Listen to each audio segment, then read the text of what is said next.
नमस्कार दोस्तों, स्वागत है आपका मेरे चैनल पे। दोस्तों, ये अगर आप हिस्ट्री के अंदर जाएंगे, स्पेशली इंडिया और यूएस के रिलेशन को लेके, तो अक्सर ऐसा पाया गया है कि इंडिया गेट पे खड़ा होता था अमेरिका के और कहता था कि हमें ये टेक्नोलॉजी दे दीजिए, ये वेपन सिस्टम दे दीजिए, और अमेरिका नखरे दिखाता था और हर बार मना कर देता था और इंडिया को निराश होना पड़ता था। लेकिन अब दोस्तों उल्टा हो रहा है। अमेरिका हमारे आगे खड़ा रहता है और कहता है कि हमारे साथ रिलेशन बनाइए। इसके लिए वो इंडिया भी आता है और हमसे रिक्वेस्ट भी करता है, और साथ ही दोस्तों वेपन सिस्टम के मामले में भी ऐसा ही कुछ हो रहा है, लेकिन इंडिया उसे मना कर रहा है।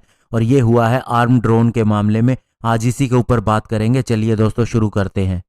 तो दोस्तों आपको बताना चाहूंगा कि अभी इंडिया और यूएस के ऑफिशियल्स की मीटिंग हुई थी। ये 2+2 मीटिंग हुई थी, आप जानते ही हैं।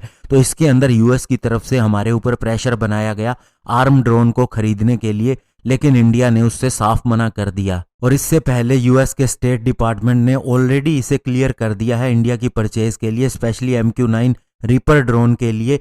क्योंकि दोस्तों इसकी हिस्ट्री अगर देखी जाए तो यूएस ने बहुत ही सफल ऑपरेशन अंजाम दिए हैं इस आर्म ड्रोन की वजह से, और अभी माना जा रहा है कि इंडिया की भी ये काफ़ी मदद कर सकता है उसके ऑनगोइंग चाइना के साथ होने वाले कन्फ्लिक्ट के अंदर।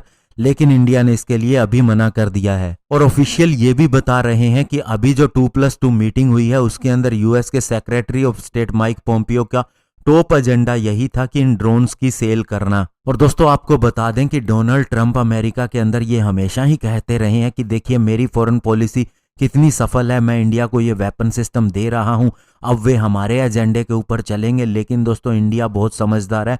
इंडिया ने अभी कह दिया कि हम अभी इसके ऊपर कोई विचार नहीं कर सकते, हम आपको बाद में बताएंगे। यानी कि हम उनसे एक स्टेप आगे रहते हैं, हम उनकी बातों के अंदर नहीं आते। हम इस ड्रोन को जरूर खरीदेंगे, लेकिन अपनी शर्त पर और अपने हिसाब से खरीदेंगे। और दोस्तों आपको अभी की ये भी बता दें कि अमेरिकन एयरफोर्स ने कहा है कि वह ज़्यादा ध्यान नहीं देगी MQ-9 रीपर के ऊपर, इसके अलावा और ऑप्शन भी देखेंगी।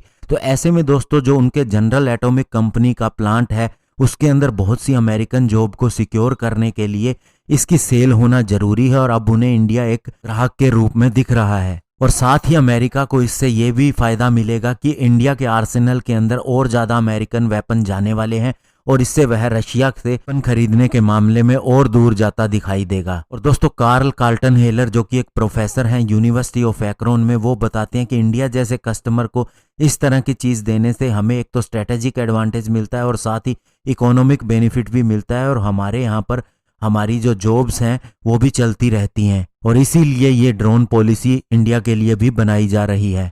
और दोस्तों इंडिया ने इसे मना कर दिया, इसके पीछे एक बड़ा रीजन कॉस्ट का भी है। क्योंकि दोस्तों एक ड्रोन की कीमत $16 मिलियन पड़ती है, जो कि बहुत महंगा है। हालांकि इंडिया को इसकी परवाह नहीं, लेकिन दोस्तों वह अपने हिसाब से डील करके इसे कम भी करवा सकता है। और अभी अमेरिका के अंदर इलेक्शन चल रहे हैं और उसका रिजल्ट आना बाकी है। तो ऐसे में ये डील करके इंडिया इसके अंदर फंसना नहीं चाहता, क्योंकि अगर नई गवर्नमेंट आती है तो उनकी अलग स्ट्रेटजी होगी, उनके साथ में अलग से डील किया जा सकता है। उनका क्या बिहेवियर रहता है इंडिया के प्रति ये भी देखा जा सकता है। और साथ ही अगर यही गवर्नमेंट दोबारा आती है तो उन्हें हमारी और ज़्यादा ज़रूरत होगी, तो फिर से उन्हें उसी तरीके से डील किया जा सकता है। तो ऐसे में दोस्तों ये डिसीजन बहुत ही अच्छा है, बहुत ही समझदारी पूर्ण है, और इसके अलग से नतीजे भी निकलेंगे। धन्यवाद, जय हिंद।